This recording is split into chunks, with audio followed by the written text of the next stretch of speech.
Meus irmãos, Deus está presente. Viva Jesus em nossos corações para todo sempre. Chegamos hoje ao último versículo do capítulo 13 do Apocalipse de Jesus segundo São João.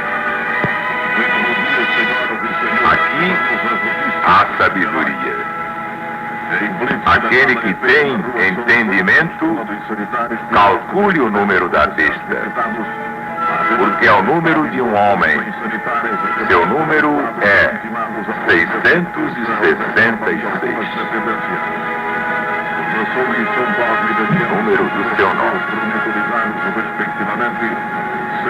O número da besta, diz a profecia, é o número de um homem.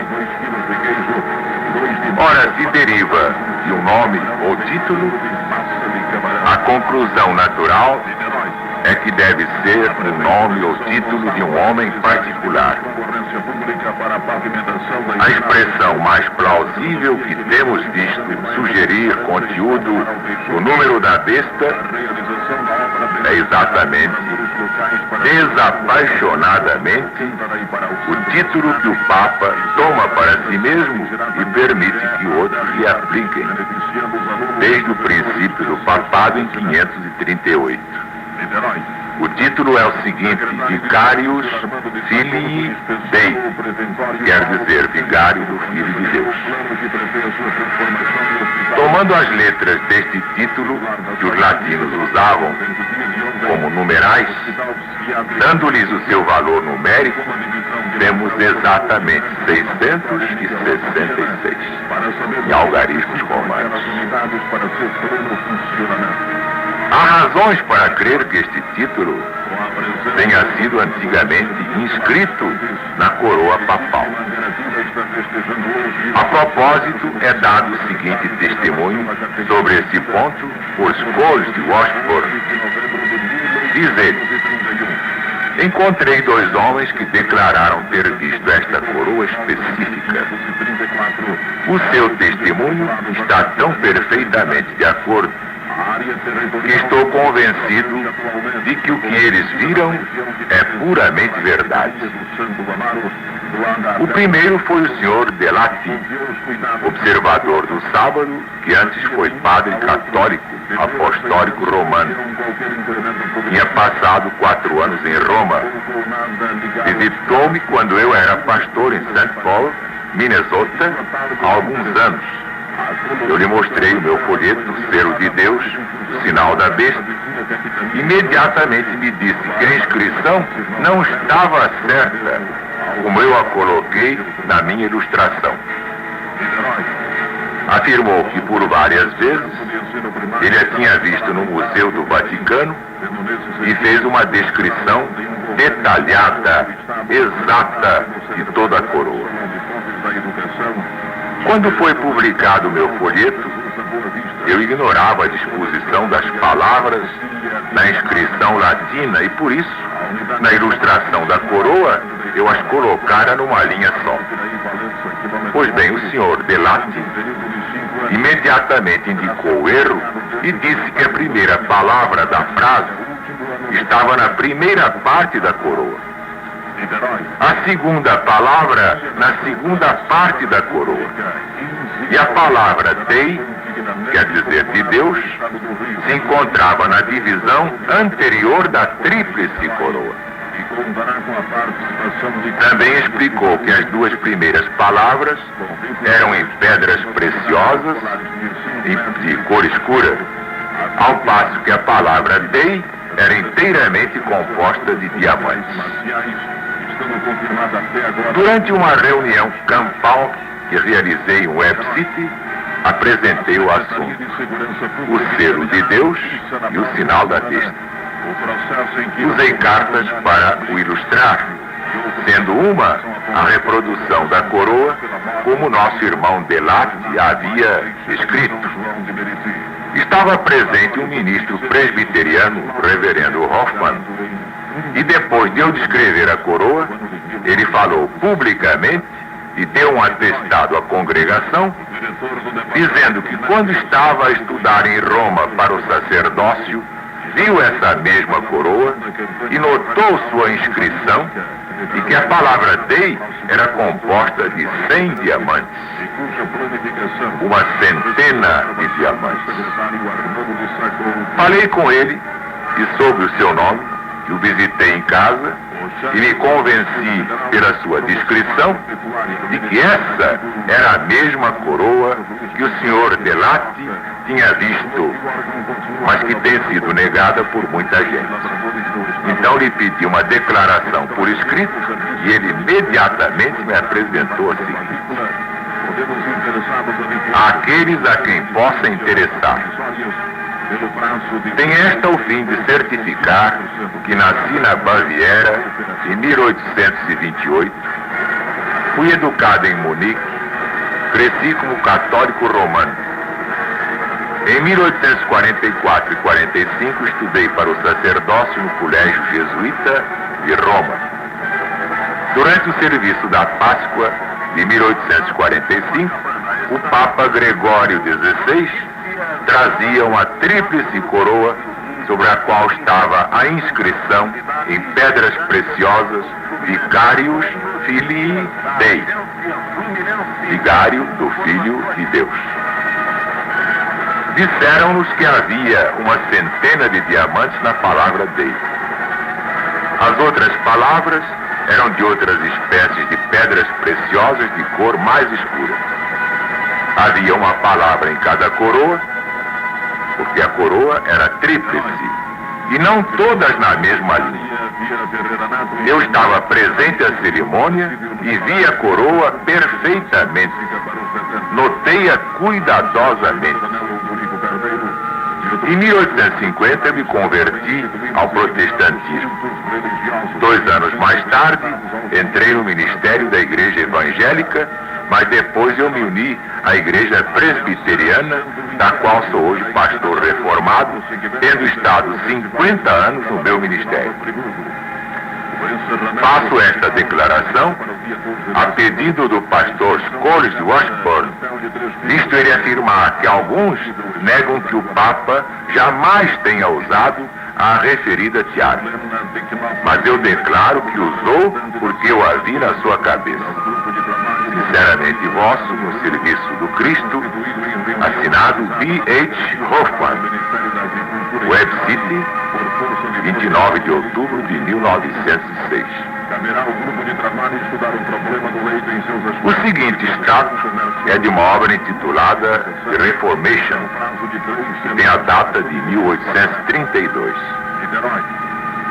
Senhora A, disse Miss Emmons, eu vi um fato muito curioso outro dia. Preocupou-me e eu vou contá-lo. Recentemente alguém presenciava uma cerimônia na igreja de Roma.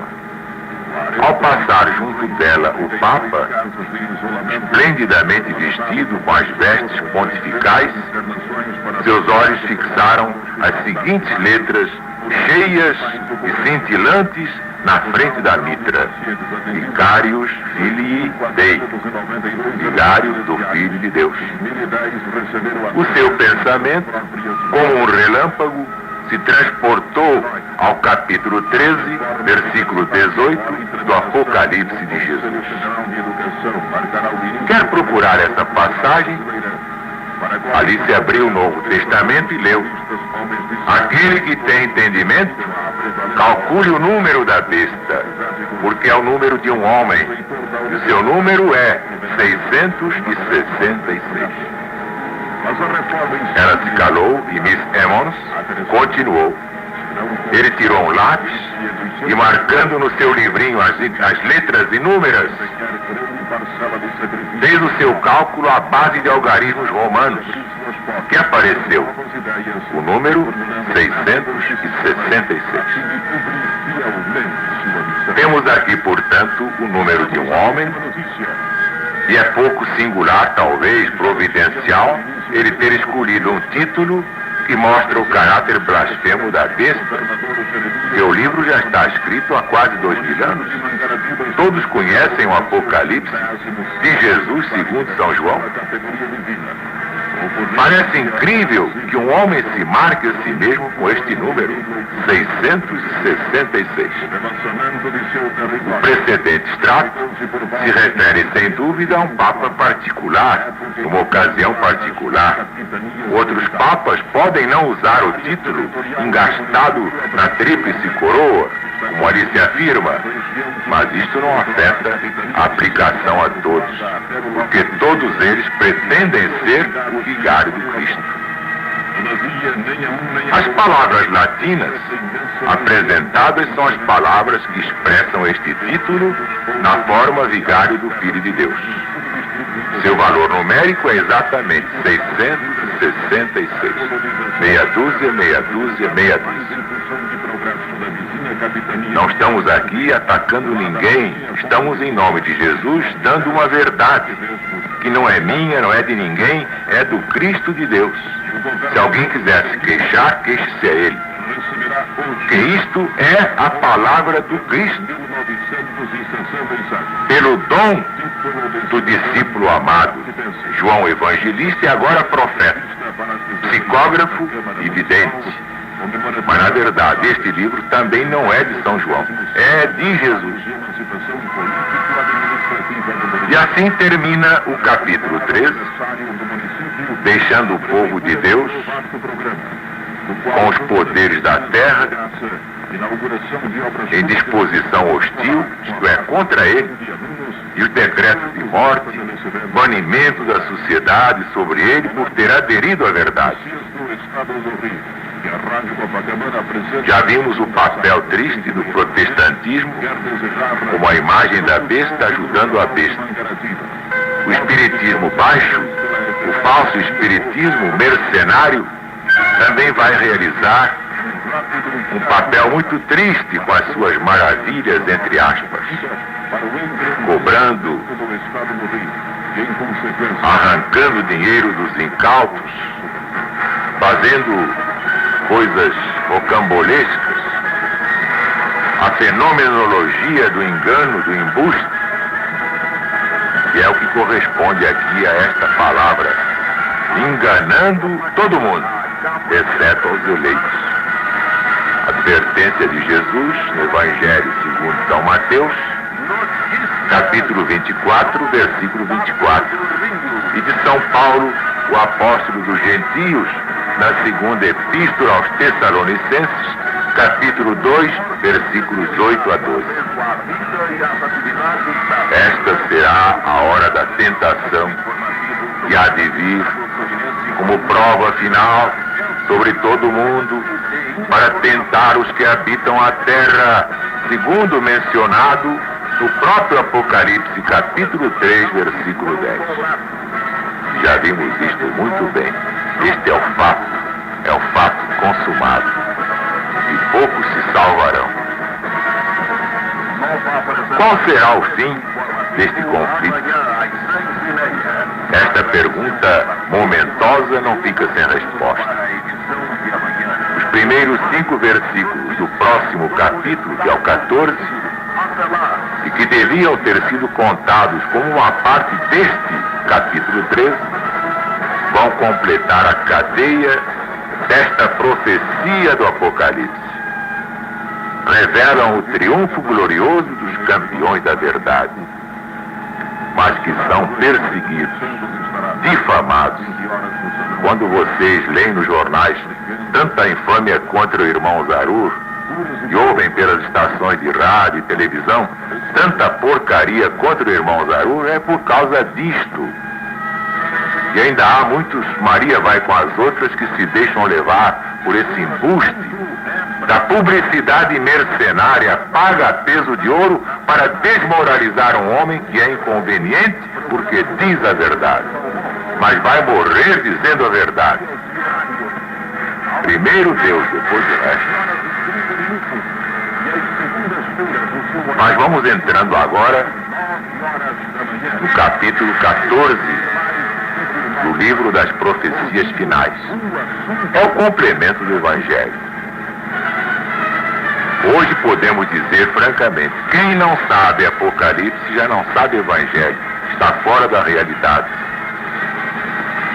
Porque aqui está o arremate de toda a pregação dos 4 evangelistas.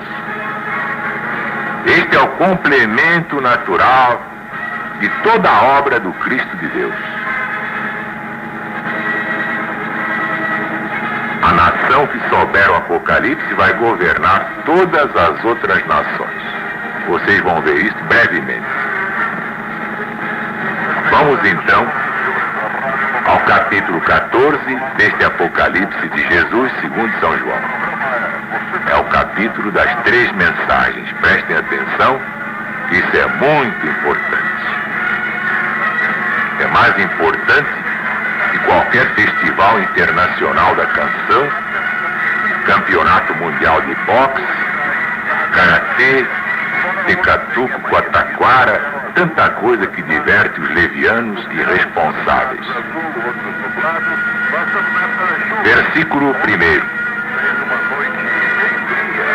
E olhei, e eis que estava o Cordeiro sobre o monte Sião, e com ele 144.000, que em suas testas tinham escrito o nome dele e o de seu pai. Versículo 2. E ouvi uma voz do céu, como a voz de muitas águas, como a voz de um grande trovão, e ouvi uma voz de arpistas que tocavam suas harpas. 3. E cantavam um cântico novo diante do trono, e diante dos 4 animais e dos anciãos, e ninguém podia aprender aquele cântico, senão os 144.000 que foram comprados da terra. 4. Estes são os que não estão contaminados com mulheres vis, porque são castos. Estes são os que seguem o Cordeiro para onde quer que vá. Estes são os que dentre os homens foram comprados como primícias para Deus e para o Cordeiro. Versículo 5.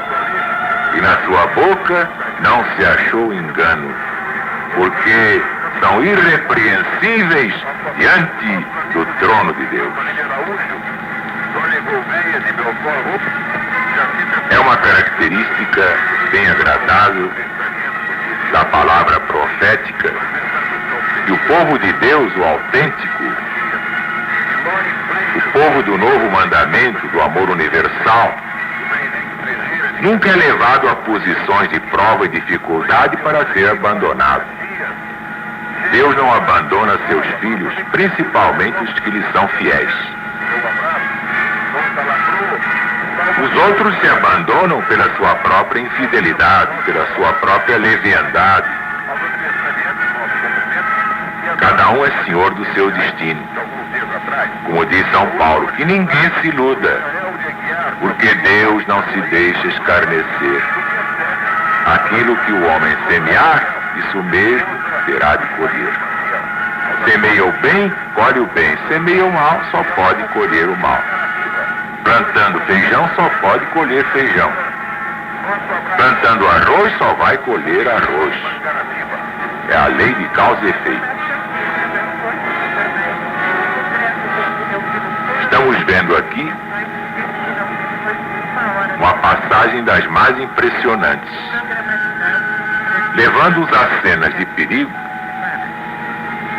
A esses discípulos fiéis, a voz da profecia não termina aí, deixando-os aguardar o seu destino, numa dúvida cruel, no desespero quanto ao resultado final, porque os leva até o fim e lhes mostra a saída de cada conflito. Claro que Deus gosta de experimentar a nossa fibra, e a gente às vezes está por um triz para perder a paciência. Mas, como diz André Luiz, o segredo da vitória é fazer e esperar mais um pouco. Estes primeiros 5 versículos do capítulo 14 do Apocalipse de Jesus são um exemplo perfeito do que estamos dizendo. O capítulo 13 terminou apresentando o povo de Deus, um grupo pequeno, aparentemente fraco e indefeso, do conflito moral com os mais fortes poderes do mundo, que o dragão consegue alistar para o seu serviço. O dragão está sempre por trás. Um decreto é publicado pelo poder supremo do país, mandando que adorem a besta, que recebam o seu sinal, isto debaixo de pena de morte, se recusarem a cumprir o decreto. Que pode o povo de Deus fazer em tal conflito e em tal extremidade? E que será feito dele? Olhemos com o apóstolo para a cena que se segue no programa e o que é que vamos ver? O mesmo grupo no Monte Sião, com o Cordeiro de Deus, que lava o pecado do mundo. Um grupo vitorioso tocando suas harpas, expressando o seu triunfo na corte celestial. Portanto, nos é assegurado que quando chegar o tempo do nosso conflito com o poder da treva, a libertação não é somente certa, é imediata. Temos boas razões para crer que os 144 mil, vistos aqui sobre o Monte Sião, são os santos que nos acabaram de ser apresentados como objetos da ira da besta e da sua imagem, graças à besta de duas pontas, Estados Unidos da América do Norte. Primeiro, são idênticos aos assinalados no capítulo 7 deste Apocalipse, que já mostramos serem os justos, vivos, aí pela altura da segunda vinda do Cristo de Deus. Segundo, são os vencedores no sexto período, ou seja, no período filadélfico da igreja. Apocalipse capítulo 3, versículos 11 e 12. Terceiro, dentre os homens foram comprados, versículo 4, expressão que só pode ser aplicável aos que são trasladados dentre os vivos. São Paulo trabalhava para ver se alguma forma podia chegar à ressurreição dos mortos. Basta ver aos Filipenses capítulo 3, versículo 11. Esta é a esperança dos que morrem no Senhor, isto é, em Jesus, uma ressurreição dos mortos. Uma redenção dentre os homens, dentre os vivos, deve significar uma coisa diferente. Só pode significar uma coisa, trasladação. Por isso, os 144 mil são os santos vivos que serão trasladados aí pela altura da volta do Cristo de Deus. Em que Monte Sião São João viu esse grupo? No Monte Sião Celeste. Por quê? Porque a voz de arpistas, sem dúvida proferida por eles mesmos, é ouvida do céu. O mesmo Sião, de onde o Senhor fala ao seu povo, em íntima relação com a vinda do Filho de Deus. Está na profecia desde Joel, no Velho Testamento, capítulo 3, versículo 16. Recordada, com outras palavras, por São Paulo aos Hebreus, capítulo 12, versículos 26 a 28. E mais adiante, neste mesmo Apocalipse, capítulo 16, versículo 17. Uma justa consideração do fato de que há um Monte Sião no céu e uma Jerusalém celestial. Seria um antídoto poderoso para a alucinação daquela doutrina conhecida como século futuro. Mas alguns pormenores cerca dos 144 mil, temos a assinalar. Mas não hoje, porque o nosso tempo já está esgotado. Amanhã, precisamente, quando continuaremos a explicar estes 5 primeiros versículos do capítulo 14 do Apocalipse de Jesus segundo São João. A verdade sempre é verdade, acima de tudo a verdade. Que a verdade é o próprio Deus. Que a paz de Deus esteja com todos, agora e sempre, e viva Jesus!